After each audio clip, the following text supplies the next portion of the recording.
Hello there everybody, and welcome back to more Pokemon Emerald! Feels really weird to be back in Gen 3, I guess. This is like my third time revisiting this thing. This is so weird. But whatever. Anyway, last time, we moved into our hometown of Littleroot Town. We met with the locals. We got our very first Pokemon, Mudkip, which I proudly named Skippa. And Professor Birch told us that his son Brendan could teach us how to be a proper Pokemon trainer. So, let's go over to Route 101 once again, and, well, start our adventure, I guess. I don't know, but, yeah, wild Pokemon will jump at you in the tall grass. If you want to catch Pokemon, you'll have to go into the tall grass and search. Unfortunately, we do not have the ability to catch Pokemon yet, so we're just gonna leave it at, you know, we have to battle Pokemon if we don't have any Pokeballs left. And that guy said that there's a Pokemon Center in Oldale Town, and we didn't run into any wild Pokemon, thank God. So, why don't we just enter our good old-fashioned Oldale Town here. Hi, I work at a Pokemon Mart. Can I get you to come with me? Oh yes, I will indeed follow you, random stranger.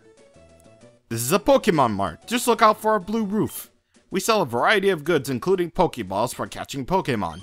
Here, I like you to have this as a promotional item. I thought you were gonna give me Pokeballs. This is very disappointing. A potion can be used anytime, so it's even more useful than a Pokemon Center in certain situations.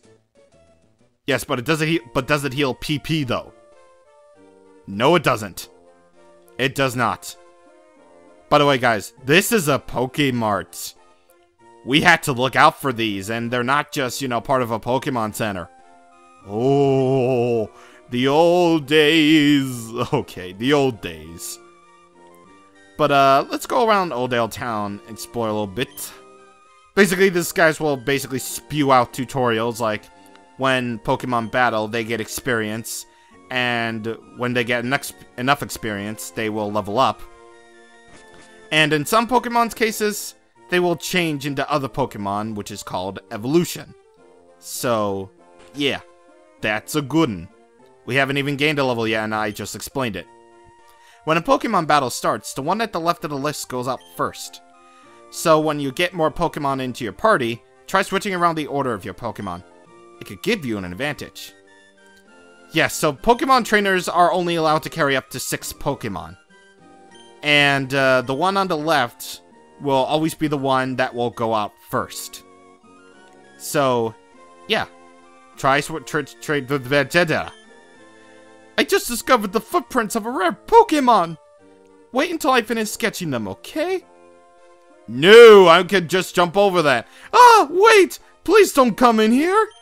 I just discovered the footprints of a rare Pokemon! Wait until I What? I was thinking of making this guy sound like Carl Weiser. Please wait until I finish sketching them. For I am the Black's Ghost. For I am the Black's Ghost. Holy shit, I got a rare encounter. Holy sweet. Holy sweet. Okay. Alright, so we got this Wingull here. Might as well take it out. Here's what I would recommend you doing. I would recommend that you at least level up your Pokemon once, at the very least. Like, level it up to 6 or 7 if you want. Or if you can. So, yeah.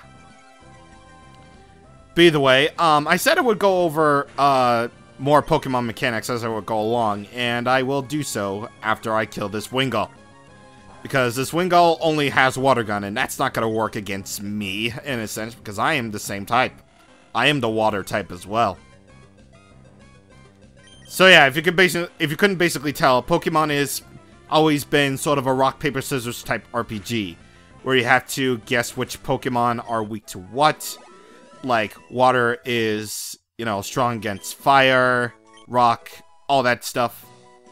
And, Pokemon moves that, you know, do very little damage will not be very effective, like using water-type moves on a water Pokemon, like that Wingull did Water Gun on my Mudkip, and that was not very effective. However, if I do like another However, if I clip its wings with electricity or whatever, or smash it with a rock, then that would be super effective. So, Pokemon is all about learning what types match up with what, and, you know, basically winning the game with that. Basically. Oh, and I forgot to mention, as Pokemon level up, they get different moves. Like, in Mudkip's case, at level 6, Mudkip learned Mud Slap, which is kind of like the Pokemon attack, Sand Attack. Except, it not only lowers accuracy, but it also does damage as well. It's actually very, very helpful this early on in the game, Mud Slap, because it always hits, and it lowers accuracies, which is basically how often Pokemon's attacks will hit. So, yeah. But either way, last thing that I wanted to mention is probably too technical for you, but one of the things that Pokemon Gen 3 added not only were abilities, which I went over last time, but they're also natures. As you can see, Mudkip has a hardy nature, meaning that it's a neutral nature. Its stats will grow equally. However, there are natures that will buff up one stat and nerf one stat at least, and nerf another. Like Bold, for instance. Bold is a nature that increases defense growth. However, its physical attacks will, you know, or physical attack stat will not grow as much. So basically, here are stats right here. Pokemon can hold items. The ribbon, that's not important until later. HP is how much health your Pokemon has. Attack is, you know, how much physical damage you can do, like ramming into things or whatever. Defense is how much your Pokemon can take from physical attacks. Special attack and special defense is basically the same thing, like, say you're splashing water, that's a special attack. Or firing a beam or whatever. And special defense, you can pretty much guess what that is. And speed is, you know, how often your Pokemon will move first. Since Pokemon has always been sort of a turn-based RPG series. So, yeah, and that fact will never, ever change, ever. So, holy crap, that was a lot of explanation. A lot of in-depth looks into it, because that's how I always do. But I feel like I might as well go over it for all you pro players out there. Because as we all know, Pokemon has gotten huge in terms of competitive stuff. So yeah. Anyway, before we meet with Brendan, I figured I might as well continue to battle until Skipper gets to about level 7. So I'm gonna battle this Wingull really quick, and if it doesn't get the level that I hope it gets, then well, I guess I'll just see you whenever Skipper grows to level 7. Oh hey, it grew to level 7 in that very battle, so that's sweet. Okay, so let me just heal up my Skipper real quick. Because trust me, you're gonna want your Pokemon to be fully healed. And also, do I have enough tackles? Yeah, we're good. I feel like we are very good. Alright, Brendan, hello. Okay, so it's this one and that one that live on Route 103. Hey, it's me! That rhymes, hey? Oh yeah, Dad gave you a Pokemon. He seemed so down about it, like, he's like, oh, hey. Oh god. What was that voice crack just now? Well, since we're here, how about a little battle? I'll teach you what being a trainer is all about. And with that, we get our first instance of the rival battle theme of Ruby and Sapphire, and Gen 3, in general. It's a good one. And let's just say, it's the beginning of trumpets. We'll just say that. We'll just say that right now.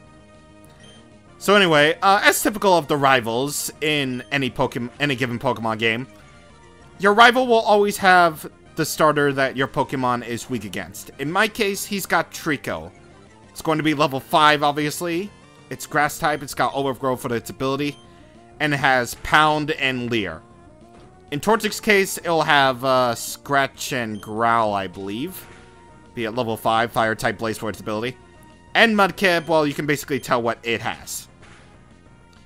And, as always in any given rival battle, it's all about who gets a critical hit and who doesn't get a critical. And unfortunately, it looks like I won. Yeah, unfortunately for him, it looks like I won, and I got 69 experience. They knew what they were doing. They were shipping these guys before Oras did it. Huh. May, What was that? Huh, May, you're not too shabby. Indeed, I am not. I think I get it. I think I know why my dad has his eye out for you now. Look, your Pokemon already likes you, even though you just got it. May, I get the feeling that you could befriend any Pokemon with ease. We should head back to the lab. By jumping over ledges. That seems particularly dangerous, but okay. I guess we can head back. And in fact, we might as well show off the Pokemart and Pokemon Center while we're here as well.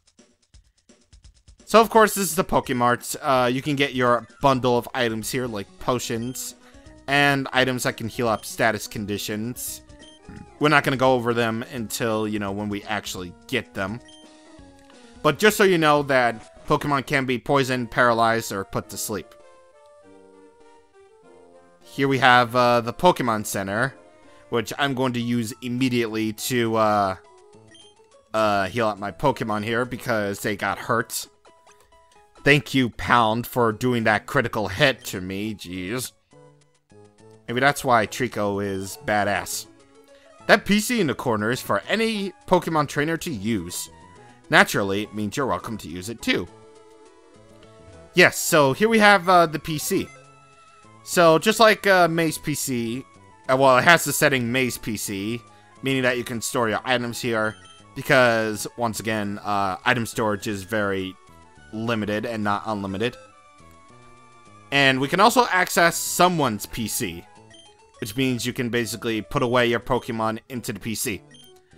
Whenever you catch more than 6 Pokemon, or at least catch another Pokemon when you already have a full team of 6 Pokemon, then they will be automatically transferred over to the PC, where they will be fully healed. And also, as another method of healing up your Pokemon, Pokemon can be healed up just by putting them into one of the PC boxes right here, which can store up to 30 Pokemon in them. And you already have 14 boxes to start off, so already you can catch, like, well over, like, 300 Pokemon in them, so that's sweet. Which is almost exactly how many Pokemon that exist, according to this game anyway. So, up here on the upstairs floors, we have the multiplayer rooms. I'm terribly sorry, the Wireless Pokemon Club is undergoing adjustments right now. Okay, fine, I guess it's like...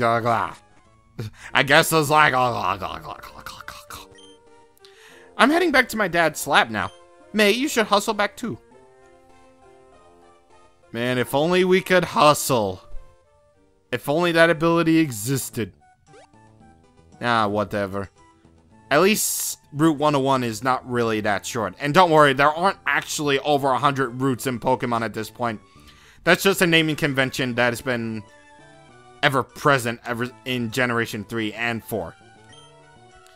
I heard you beat Brendan on your first try. That's excellent! Brendan's been helping with my research for a long time. Brendan has an extensive history as a Pokemon trainer already. Here, May, I ordered this for my research, but I think you should have this Pokédex. Hooray!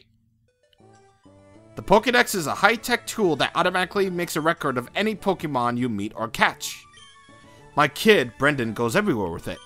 Whenever my kid catches a rare Pokemon and records his data in the Pokédex, why, Brendan looks for me, and while I'm out doing fieldwork, and shows me. Huh. What's with him and saying, huh? So you got a Pokédex too? Well then here, I'll give you these. And we obtained the Pokeballs. You know it's more fun to have a whole bunch of Pokemon. I'm going to explore all over the place to find different Pokemon. If I find any cool Pokemon, you bet I'll try to get them with Pokeballs. You do freaking realize that there are more types of Pokeballs, right? I mean, we won't go over them until later, but just so you know, there are multiple types of Pokeballs to make Pokemon catching, you know, just a little bit easier upon yourself. But either way, we got ourselves a Pokédex. This helpful tool can help you catch Pokemon wherever they may lay about. Like, we can look over at Poochyena's Pokédex. It doesn't record the full data. However, if we do catch it, it will record the full data anyway. And, at the very least, we can see where it lies. And as you can see, it's basically everywhere on the mainland of Hoenn, so yeah. You can also check out its cry as well. It's actually really cool to see, you know, the amount of decibels a Pokemon cry can, you know, give out, I guess, so yeah. And brace yourself, that was probably the only time we're ever gonna see the Pokedex. Mega Man, did you introduce yourself to Professor Birch? Oh, what an adorable Pokemon. You got it from Professor Birch, how nice. You're your father's child, alright. You look good together with Pokemon. Here, honey, if you're going out on an adventure, wear these running shoes. Then put a zip to your step. And we switched shoes with the running shoes. Yes, apparently we just had shoes all along. Not running shoes, because running shoes are extra special. In fact, this is the very first generation that allowed you to run. To think that you have your very own Pokemon now. Your father will be overjoyed. But please be careful. If anything happens, you can come home. Go on, go get him, honey. Thank you, Ma. Thank you, Ma. For these running shoes, we can finally run! Yeah! But unfortunately, we can only run outside. Yeah, long before we could run indoors, we can only run outdoors, so that's pretty damn sad. Pretty damn sad that we can't actually run indoors. I was about to say that, pretty damn sad that we can't actually run, but okay, whatever. So, I'm not gonna go over every single Pokemon, just every single Pokemon that I'm going to catch here. But just so you know, Wurmple is basically, essentially, the Hoenn region's, Caterpie, basically. However, what makes Wurmple actually unique is the fact that, at random, it can either evolve into Silcoon or Cascoon. Silcoon will evolve into Beautifly, and Cascoon will evolve into Dustox, which are basically the Butterfree clones, and the Metapod and Kakuna clones, respectively. But here's the thing with Wurmple evolving into either Silcoon or Cascoon. It's entirely random. It doesn't depend on gender, it doesn't depend on any sort of special thing, no. It evolves completely at random. Of course, you can find any given Silcoon or Cascoon later on, but just so you know, that if you're going to go after Wurmple, just note that it will evolve at random into either Silcoon or Cascoon. But either way, none of my permanent team members are going to be showing up for a while, just saying. So for right now, we're going to catch this Poochyena, which Poochyena is actually a pretty good Pokemon for early game. However, it can, whatever, throwing Pokeballs time. Yeah. So that's basically the key to catching Pokemon. You want to weaken it as much as you can. Like, get the opponent's health into the red zone, or at least the wild Pokemon's health into the red zone. Once you do that, then you're free to lob all those Pokeballs wherever you wish. There are other ways to make it so that it's easier to catch upon yourself. Like, putting it to sleep, or paralyzing it, or whatever. Just so you know, even though we can't really inflict status conditions quite yet, just so you know that the option is indeed there, so you can actually, you know, do all that stuff to make Pokemon catching a lot easier upon yourself.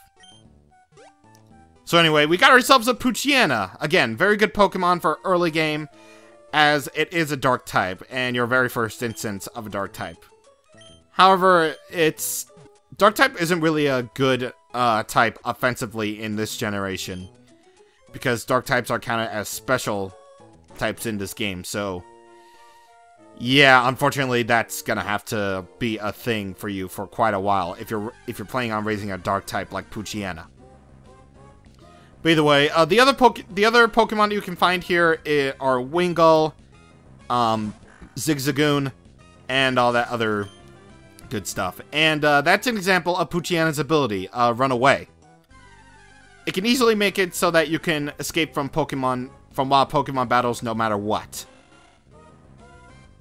But either way, I'm trying to find this one Pokemon that I can actually find. I'm not going to be using it on my team, but I'm going to be using it for a completely different reason.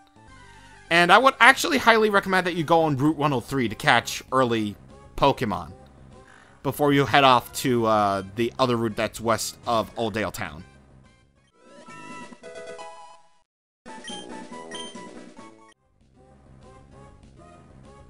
You know, for being something so common, it is amazing how hard I was to find this guy.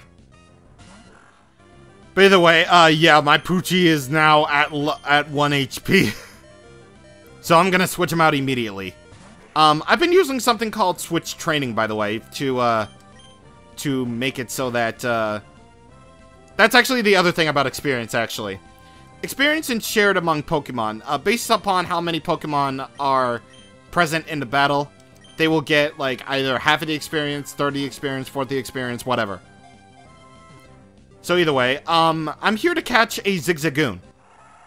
I'm not going to be using this guy for my team. However, I am going to use it for a completely different purpose if I don't run out of Pokeball Shrine. Because, let's see. Okay, fine. We are going to Mud Slap this thing. It's a weak attack compared to Tackle anyway, so I guess that's cool. Okay, see? Mud Slap can actually be a pretty helpful attack to catch Pokemon if you don't want to accidentally, like, critical the Pokemon and, you know, make them faint. So, yeah.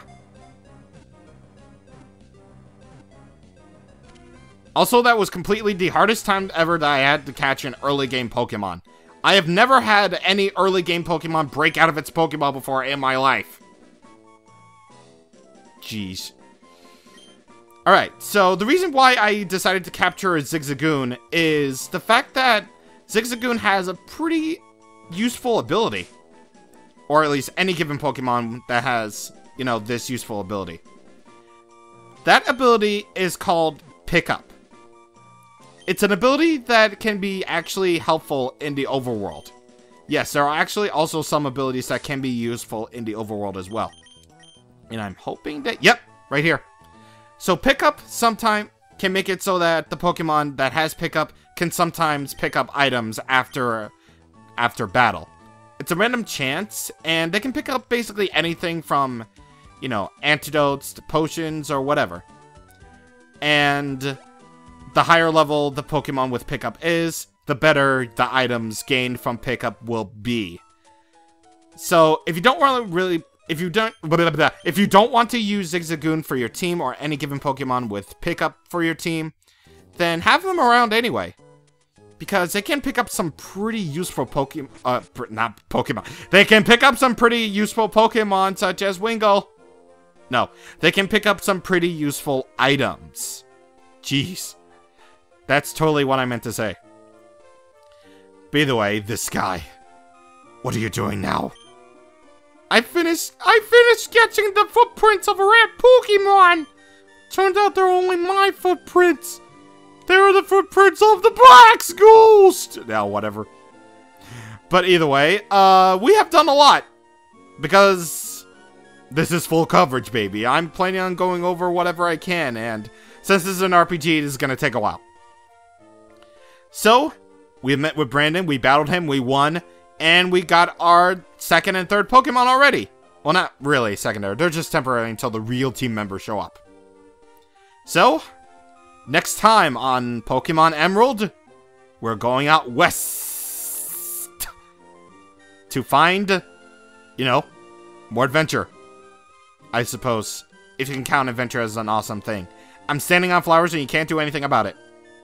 See you guys on the next time. Thank you for watching, and goodbye.